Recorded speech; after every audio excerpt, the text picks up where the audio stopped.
What a game and what a win for Ireland. 25-24, Andy Farrell's men have beaten the Springboks in the second test in Durban. And to say it was dramatic is an understatement. Myself, Cian, Tracey and Rory O'Connor are just about regaining our senses, our breath after an outrageous finish that saw Ciarán Frawley slot his second drop goal of the game as time expired to record a famous victory. Rud, you were in Kings Park and Durban. I'd say there was a very hasty rewrite of your big piece in tomorrow's Sunday Independent. What an outrageous finish. Thankfully, I was doing a slightly different piece tonight. I was doing a kind of a season reflection and I was more kind of waiting until the full-time whistle to kind of compose my thoughts. And I'm pretty glad I was, because I think Ian was on match sport duty tonight, but it was, what a finish. What a win for Irish rugby. That one goes down, I think. Trying to contextualize it is difficult, but it's one of the best one-off victories they've ever produced. I mean, to come here to play against the world champions, to dominate them physically for 40 minutes in one of the most physical performances I've ever seen from an Irish team, but then to wilt, to get bullied, to almost lose the game, and yet stay, like last week, stay in it. And the bench, who were, I doubted that bench delivered an absolute spade. They stayed in the game. They defended at moments like their life depended on it. Jack Purdy makes a tackle. I'm not even sure who it was, but the way he slid off Malcolm Marks to make a tackle when the try was 100% confirmed. If he'd stayed on Marks, that was a try. There was moments of incredible bravery, but also quality through that second half as they hung in the game, and then to come back and have the final say for Ciarán Frawley to come back to Tottenham. And with all the question marks, how many times have we discussed Ciarán Frawley's ability to play 10 over the last couple of years? And there was a moment beforehand where it didn't go well. The cross kick, the ring rose was almost losing it again. But then they engineered that exit. He kicks it into the 22. And then to deliver that moment of calm with a little bit of help from Rob Herring. I haven't seen an angle for it yet, but the Boks definitely thought that he was aided and abetted by a fairly illegal block, and they were spilling for a row at the full time. But the Irish players, like the Stade de France, all those, in 2018, had already reeled off the pile on top of Ciarán Frawley, like they piled on top of Johnny Sexton. And, they deserve it. At the end of the long season, to win here against that team, the best team in the world. They're beating the best team in the world. They're not the best team in the world, but they come here and they've done a job on the best team in the world. And that is a remarkable feat for this team. Yeah, to be fair, on the block, having watched the replay, it didn't look like one. It looked like Hubby slipped. And Doris, I thought we were going to see him moving in, but he actually stood his ground. So I don't actually think it was a block, to be fair. Rud, just to go back to the first half, obviously the Frawley moment was absolutely unbelievable. But the first half set the tone for the victory. I know they did wilt in the second half, but at halftime, I think everyone was thinking, okay, they're halfway to an all 80-minute performance of what we didn't see last week. What kind of stood out to you in that opening period where they built that 10-point advantage? Just physicality, this is it's the fundamental of the game. And you can, I wrote a piece during the week about, my worries about rugby and the way it's going, but the way it's refereed at the moment, the way it's played, especially against this opposition, you need to front up. For both Springbok blocks to go off with blood injuries in the first 8 minutes, it was emblematic of Ireland's physicality. I didn't think it was sustainable. Tyke Furlong was injured early in the first half. Andrew Porter was struggling as well, and I was worried about Ireland's bench. And when you talk about Ireland's physicality and contact, their scrum was terrible. They got absolutely reffed off the park, and they still came over here and won without a scrum.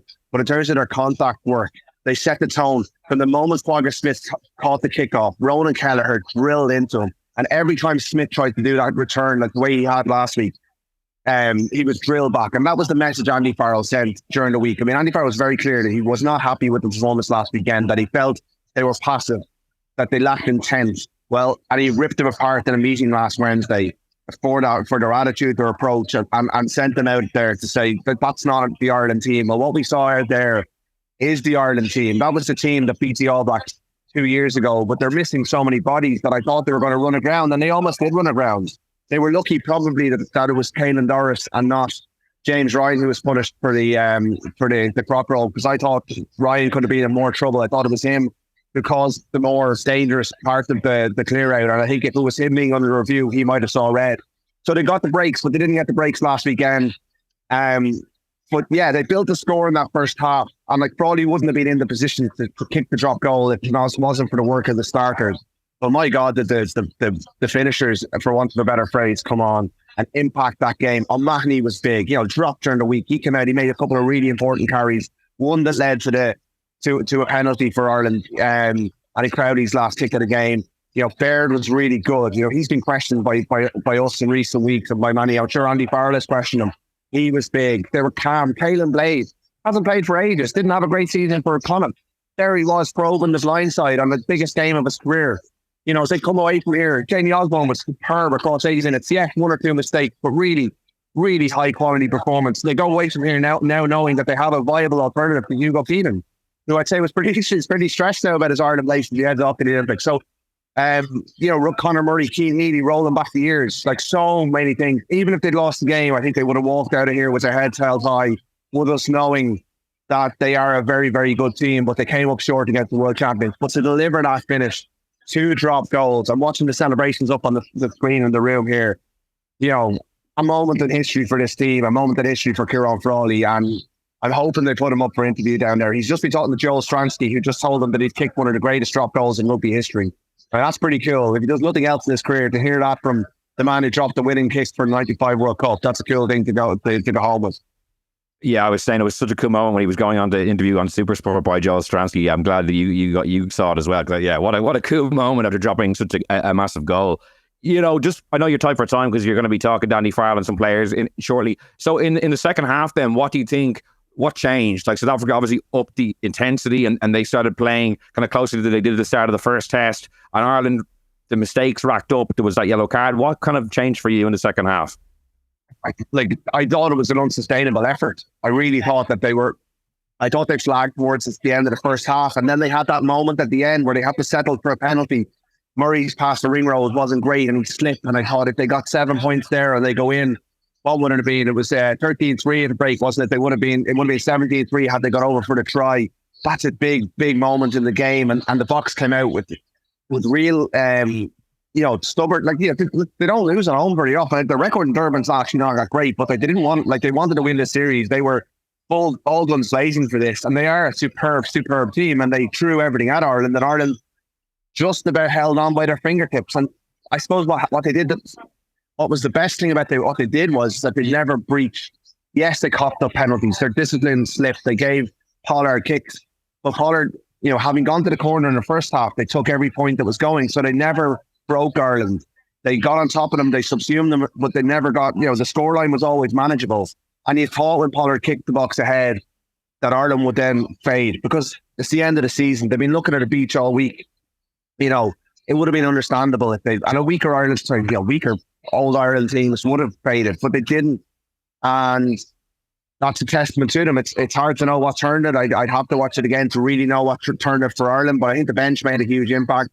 And Frawley coming in there and doing what he does was very impressive as a part of that. But I think what the Springboks will really be disappointed is that they never got the scoreboard return for the pressure that they had in that third quarter in the way that Ireland did when they engineered that try for Conor Murray. Was that the only try in the game? I think it was. It was it was such a great score. Again, a bit of innovation on what they did last week. It was almost the exact same move, except for the goal line dropout comes out. Doris carries it up.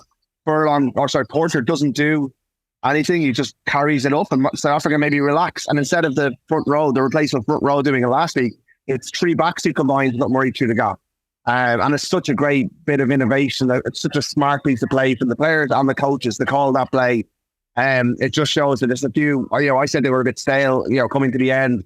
There's still a few tricks left in that box. And Earl Keane was writing that during the week, and he's plenty to get through as he analyses it in the next couple of days. So, I think where Ireland took the opportunity, every opportunity they had. Crowley kicks all his goals. Frawley kicks his drop goals. They scored a try, and that's the winning of the game. They never broke, and this team don't break. That's what Farrell praised them for last week. That even when they're in trouble, they might fold, they might bend, but they just do not break, and that's a sign of a really great Irish team, and a team that when they get back for November and the Six Nations, there'll be changes and stuff, but there's so much, the base is so high with this team. They haven't fallen far. I do think they've fallen off their 2022, 23 levels, but to get back to there, it's not a long journey. They're still very close to it, and they can still produce moments that are just truly special. Like that is it was a privilege to be here to witness it, and it was a genuinely special moment in Irish sports. Well, Rud, thanks for jumping on with us. I know you're a busy man there, so go off and chat to Andy Farrell, and we'll see you when you're back in Dublin. See you, lads. Thank you. Cheers, Rud.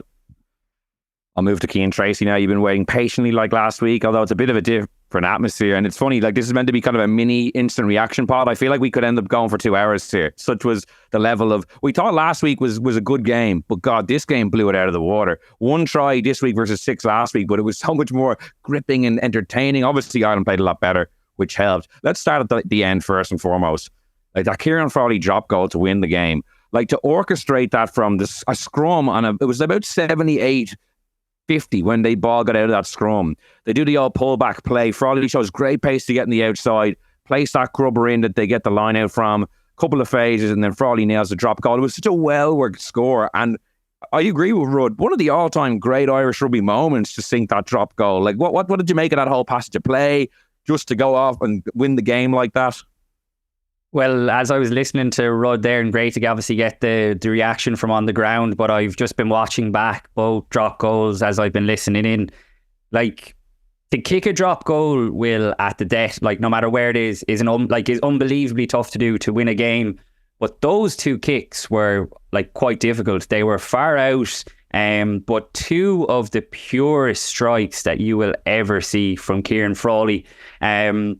A moment that will stand the test of time. I think you're right. I think you'll have the usual begrudgers will say, oh, it's only a friendly win and they can't get it done in World Cup quarterfinals, yada, yada. But that was stunning. Absolutely stunning. I have to say on a personal level, I'm delighted for Ciarán Frawley. Look, I know there was absolutely no blame from anyone was put towards him for missing that drop goal in the Champions Cup final. And you know what? That was actually a really good strike as well. It wasn't like he had fluffed his lines or anything. But anytime we've spoken to Ciarán Frawley over the years, which hasn't been a whole pile because he just hasn't been featuring as a starter for Leinster or Ireland, but he's always come across as a really good guy, level head, cool, calm and collected.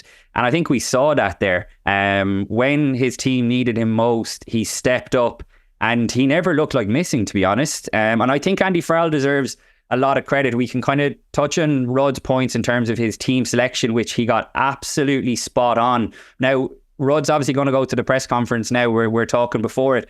I didn't think that Jack Crowley had gone off injured. I don't know if you saw something. So for Andy Farrell to have brought Ciarán Frawley on for his first choice 10.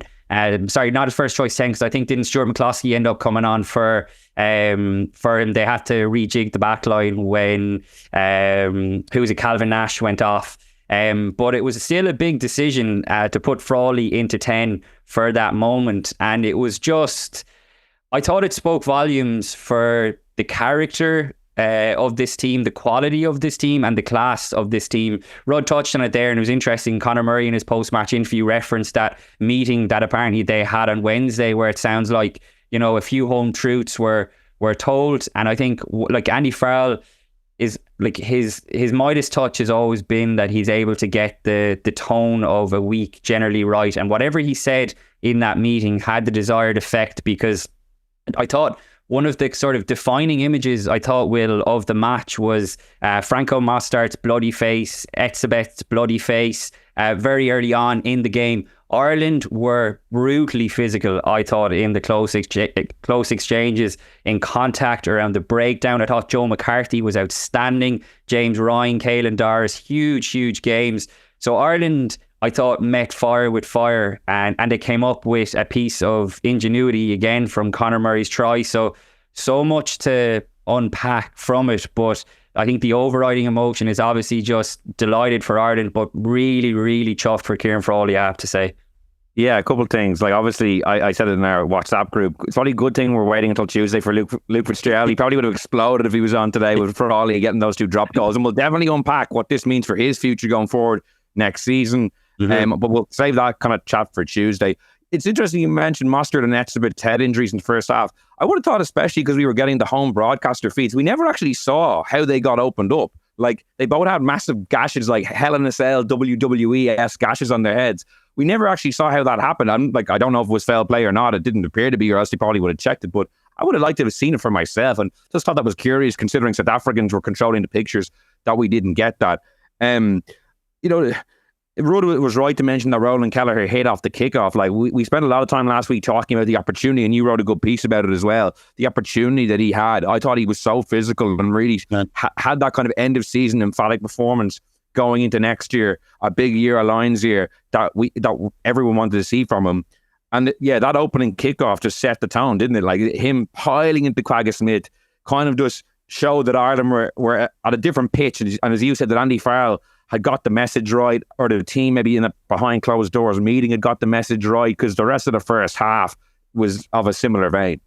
Yeah, I thought Kelleher was excellent. Look, that's the kind of game where we know that he's good at, when it is punchy and it's close in exchanges. The lineout's still not perfect, and that's definitely, something they're going to have to work on going forward. But yeah, like I thought Andy Farrell got his team selection. I touched on it there in my long rambling first answer, but absolutely spot on. I mean, moving Tadhg Beirne to 6 and bringing in James Ryan. I thought Ryan was excellent. I do agree with Rod. I thought that incident was quite messy actually with Caelan Doris, and I was wondering if both of them were going to get yellow cards, to be honest. Hard to adjudicate on, to be fair. Like everyone was kind of across purposes about who was to blame in terms of the TMO and the officials. I kind of felt for them because you could kind of see a bit of blame. I thought James Ryan was the one at fault personally, but look, they had to pick someone out. So yeah, and look, the bunker was in effect as well, and obviously it didn't get upgraded to red, but I thought both of them could have been, culpable, and that felt like a big moment, because 10 minutes after that, South Africa take the lead for the first time, and in that period, Ireland were really losing their way. They looked leggy, they looked sapped with energy, they were giving away really dumb penalties. South Africa were very much on top in the scrum, and you were kind of thinking, you've seen this movie before, and that Pollard was going to kick them to victory. So to pull what they did out of the bag at the end of what has been the longest season in rugby was truly, truly exceptional. Like I said, it speaks volumes for the character of this team. And like Rod mentioned there, Ciarán Frawley has his Johnny Sexton in Paris moment, and that it was done by a cast of characters who, they're not the leading lights of this Irish team. And I think we should really hone in on Caelan Blade's pass for Frawley. I was just watching back. The first one kind of came in open play. It was still a very good pass by Blade, but he throws a beautiful pass to Frawley for that drop goal. And like Rod said, Caelan Blade, has come in from the cold. And again, Andy Farrell has put his trust in him. I think it would have been easy to leave Conor Murray out there. I thought Murray had a very good game, I have to say. He once again shows his value to this Ireland side. He was really cool, calm, when he needed to be even, letting the ball run dead. Like that's the kind of experience you need. That was a hilarious moment because it bounced for a second and you're thinking, is it going to bounce back in? Exactly what we discussed last week as the pitfall, but it went the right way.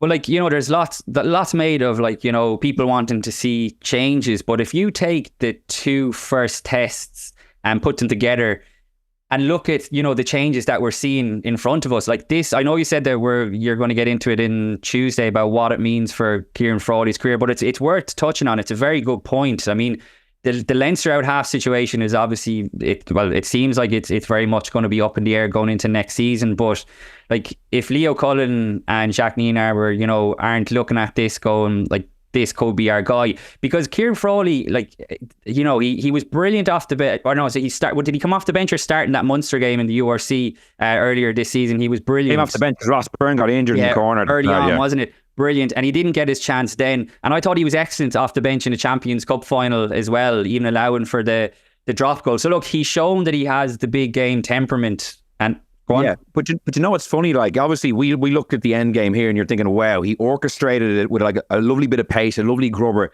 and had the guts and the technique to nail that drop goal. But those coaches are watching him every single day in training, so you'd presume, unless he's like the worst trainer in the world, that there's like they're seeing similar things. So that's why there's such a massive disconnect. I don't know if I've ever seen such a disconnect, or very seldom seen such a disconnect between like what the general public think of a player and like what coaches think of a player. You see it obviously at international level sometimes, but down at club level, usually the cream rises to the crop pretty easily at club level because it's a smaller pool and it's not as competitive. So I find that fascinating, and it's obviously we've discussed it at length over the course of the season, but for Frawley to come out and end the year with such an unbelievable moment of magic, it's just going to ratchet up the off-season talk.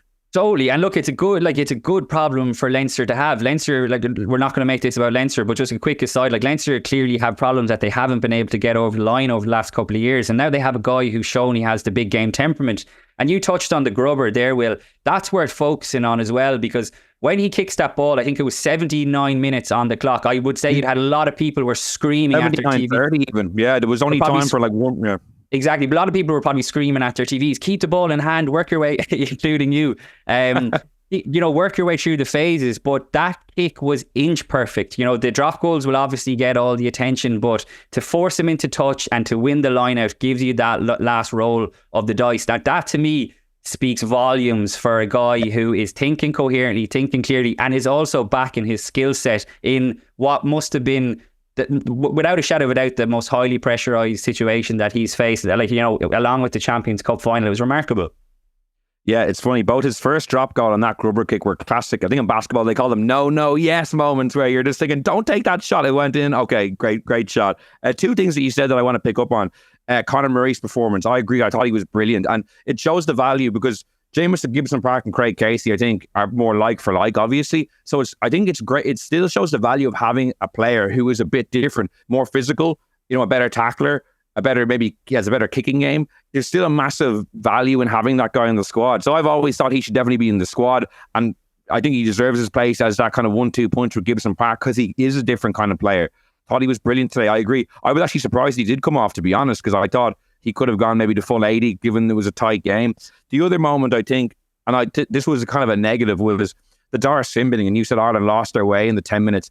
I thought there was a major leadership void when Caelan Doris went off. There was a very telling moment when the TMO bunker review had been completed, and Carl Dixon said, Peter Steff as the captain, and he's like, the Ireland captain, who's the Ireland captain? No one comes up. And he's like, Jack Crowley, you come up, you take this. No one seemed to be knowing who the captain was, because there was a very key call that went against Ireland. I'm sure you remember when Tyburn got that turnover, in their own territory. Carl Dixon said, like, first man in, but Ireland didn't get the ball back. South Africa kind of wrestled it back, which should have been an Ireland penalty. But no one came in to query that. And I was thinking, is James Ryan the captain? Was there a proper handover of captaincy? And I just thought it was very telling when Carl Dixon said, who's the captain? And no one said, it's me. Because I do agree, that 10-minute period, Ireland looked very ragged, and Doris came back in, and, they settled down a small bit. But I thought that was a very interesting moment. Or 10-minute period. It was a game packed full of moments, Will. I thought Peter Steff's tackle on Caelan Doris was just exceptional. And I thought, when it looked like South Africa were going to go on and win the game, I was thinking that's going to be the crucial moment for them, because it looked for all the world that Doris was going to score, and he used every last inch of his frame to stop him. It was an exceptional piece of defending. What a player he is, by the way. Just so good. He's been unbelievable the last 2 weeks. Yeah, he's just like an amazing player. The other moment I thought, which was absolutely huge from an Irish point of view, about midway through the second half, was Joe McCarthy's turnover from the South African line-out. Absolutely exceptional. I thought McCarthy was excellent. I didn't think he had his best game last weekend. He tidied up the few of the disciplinary issues that he had, and he went toe to toe. Obviously, Mostart went off early. Snyman came on, going to be his teammate next season, and Etzebeth. And I thought, along with the likes of Ronan Keller, Doris, James Ryan, I thought Joe McCarthy was to the forefront of that Irish effort from a pack which I would say felt like they had a bit of a point to prove. I wouldn't say it's that often Andy Farrell kind of, lays down the law. And to be fair, he hasn't had that much of a reason to over the last few years, because things have been going so well. But I was kind of thinking back to the scene in Chasing the Sun 2 where Rassie absolutely unloads on Dwayne Vermeulen and Sia Khaleesi and Etzebeth after Ireland lost to... after Ireland beat them in the pool stage at the World Cup. Now, obviously, we're not going to get a Chasing the Sun type documentary behind the scenes in the Ireland camp. We wish. It'd be good to see it, but I'd be fascinated to know what was said and what buttons Andy Farrell pushed, because as much as this was a victory for the players, I think it was a victory for the coaching staff as well. That try that they scored when I was writing that piece that Rod mentioned during the week, I went back and had a look at it. Obviously, everyone remembers the try that Hugo Keenan scored in last year's Six Nations against France. But Ireland actually ran the same play 4 more times in the Six Nations and didn't manage to score. And you were kind of thinking that they must be kind of having something up their sleeve for the World Cup. But they didn't end up really using it, or certainly not scoring off it in the World Cup. So went back into cold storage. We didn't really see it much until last weekend. And then to run it again with another new variation, I just think is exceptional coaching. There's been a lot of, concerns about the direction of Ireland's attack. Andrew Goodman is coming in, taking over from Mike Catt, that was obviously Mike Catt's last game, but, the amount of time that must go into the training pitch, but also in the analysis room, guys like Vinnie Hammond, who's been part of the backroom team for so long, they must pick and pour over so much footage to get that right. And I just thought it was exceptional bravery to run the move, but then also to throw another picture at them. And obviously Conor Murray's the one who gets on the end of it again. I just thought it was nothing. My favourite part of rugby, I have to say, is when one of those moves, a set piece move, comes off to absolute perfection, because you just know the amount of work that goes in. And when you think that South Africa weren't able to breach Ireland's defence, which was so much better than what it was last week. I know Simon Easterby was speaking during the week that they were too passive and too narrow at times, and we've spoken about how much the pack fronted up. Well, that was led, I think, by the defence, which was so much more in tune. And to keep this Springboks team trialists, and there's been a lot made of Tony Brown's attack, and I still believe that the Boks are going to be exceptional under Tony Brown when he gets more time to work with them. But that's a big feather in Simon Easterby's defence to keep them trialists. So the fact that Ireland were the only ones to score the try and come up with the drop goals, which make you think that they did deserve to win it at the end. And that was my sense, I have to say. Ireland would have been kicking themselves if they hadn't won that game, I think. Yeah, it's a funny one, because had that drop goal gone wide, or if there'd been a scrum penalty at that last scrum, South Africa had seen the game out, I probably would have said it was such a dominant second half from South Africa that I didn't know if Ireland could have many complaints. But it's so funny how the narrative shifts on moments like that. Now Ireland were so dominant in the first half, Yeah, they hung in the fight and they scrambled, which they did. What was I going to say there? I've completely lost my train of thought. Hanging in the fight. I remember. There you go. No, but just quick. No, you go. Hanging in the fight, though, is a hallmark of this Ireland team, and it should not be glossed over. Andy Farrell said it, I think, at his team announcement presser on Thursday, that, why did you think, or why do you think there's going to be a response? Because this team never goes away. And they will have felt the criticism that was coming their way. And to come up with, that kind of a response with the players, missing the likes of, there's no need to rattle them off, but the team that finished on the pitch at the end there, has a very new look to it, similar enough to the back line that started last week. And I feel like, the sort of the recycling of this Ireland team is actually happening in front of our eyes. It's just certain, at times I think people expect it to happen quicker, but when we assess probably next week the kind of broader picture of this 2-test tour, I think it's a massive success for Ireland, not just because they got the series draw, only their second ever win in South Africa after the 2016 win, but also the players that will have been blooded. We didn't get to see, obviously, the likes of Cormac Izuchuku, Sam Prendergast, but I've no doubt in my mind that we're going to see them in November, and not just for an emerging Ireland tour. It's going to be in one of the games for Ireland in November. So there's so much to be taken away from this Irish tour, I think.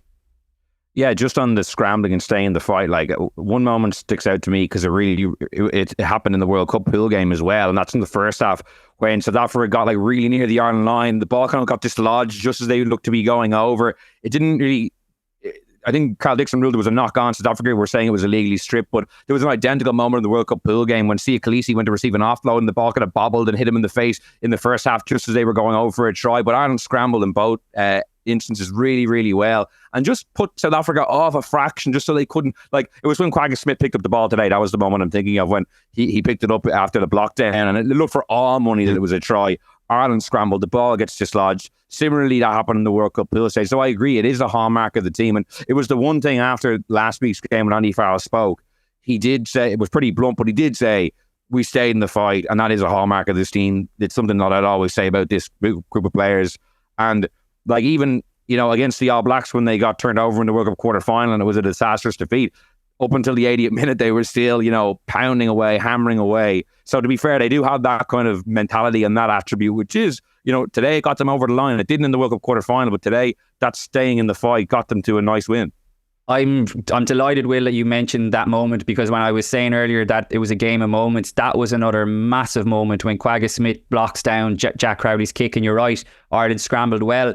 But I want to touch on it because I thought Jamie Osborne did exceptional there, and what a game he had at fullback. Unbelievable. Andy Farrell's ability to not just back players, but to spot their potential kind of, in. And look, everyone knows you don't have to be a genius to spot Jamie Osborne's potential. He's clearly an unbelievably gifted athlete, but to put him in at fullback was such a big call. And I thought by and large he did really well last week. And it would have been not easy, but Farrell could have went to Jimmy O'Brien this week, thought to let's change it up. But to back him again, and you could see what was it 51 minutes I think he played in the first test. You could see the amount of confidence that he took from that. Now, it wasn't perfect. He made a couple of mistakes, but his left boot is such a weapon for Ireland. I thought he read the play a lot better than he did last week. And again, that's only going to come the more experience you get in what is probably the most difficult position to defend in that back field. Now, I do think Hugo Keenan still walks back into the team as fullback. I think I'd honestly be tempted to keep him on ice for that All Blacks game. He recused himself from this tour. Someone's come in and played unbelievably well and arguably got man of the match in a win against the Springboks. Unless Hugo Keenan comes back and is unbelievable for Leinster before the November internationals, I don't think he should start against the All Blacks. He's made a decision for his own career. That's fine. He made that decision. Jamie Osborne played lights out today. And that's honestly, not that he deserves to be punished, but he left the squad of his own volition. Someone came in and played unbelievably well. Unless Keenan comes back in and there's not that many big games before the November series that he might even play, I'd be tempted to give Osborne another shot and let Keenan work his way back in. I suppose, yeah, but I suppose that kind of is dependent on, I assume Jamie Osborne playing 15 at Leinster next season, which there's no guarantees that he will. So it's an unusual dynamic or situation that he finds himself in, because is he going to go back, pre-season for Leinster and be knocking on Leo Cullen's door and saying, you know what, I actually think I could be a full back. I don't know if that will happen, but what we have learned over the last two tests is that, look, not only is he a quality player, but that is he 22. He has, like Frawley, the big game temperament. He wasn't daunted at all by the scale of the challenge that he faced over the last 2 weeks. And again, I think Farrell deserves a lot of credit for, number one, picking him in the first place, but then not being afraid to back him again, because it would have been utterly pointless as soon as Osborne was past fit this week not to play him again, because it just would have been a waste of time in terms of last week. So that's another position that we would have been looking at going, we could do with another backup option. And now you have a guy who, like you said, is going to be putting pressure on Hugo Keenan. So it's a great place to be. Even allowing for Rudd touched on, the scrum was under major pressure, and the sooner Ireland find another loose head from somewhere, the better. But look, that's a conversation for another day. Look, at the end of the longest season, they're making the long journey home tomorrow, I presume it is. Just absolutely delighted with what they've achieved tonight at Durban. In Durban, it was just, like I said, an iconic moment for Irish rugby. Yeah, we'll finish up just on, I suppose, summing it all up in the sense that, Ireland versus the Springboks has become a really good rivalry. The clubs have played each other a lot in knockout games. There was obviously a lot of Razzie chat. There was the 1 versus 2 narrative that was basically pushed by South Africa, but it turned out to be two really good games. Obviously today, not just because Ireland won, I don't think, it was just a superior game in terms of physicality. It just had a higher quality, I thought. But what a great place this rivalry is in. The only thing that we're missing is if they were playing in November to have a kind of a third test. This is when you really miss the third test. Imagine if we had a decider in Cape Town. Yeah, I was just going to say, forget about November. A third test next weekend would have been unbelievable, wouldn't it? I know. But yeah, unfortunately, we're going to have to settle for a 1-1 drawn series. But again, I think I said earlier in the week, it's great at the end of a 50-odd week season that we're getting quality games like this, plenty of quality talking points like this. So I'd like to thank Cian for joining me and for Rudd for joining me earlier. We'll be back on Tuesday with another podcast where we'll be joined by Luke Fitzgerald to get his reaction. In the meantime, you can subscribe to us on Spotify, Apple Podcasts, or listen on the Irish Independent website. So until next time, thanks so much for listening to us, and goodbye.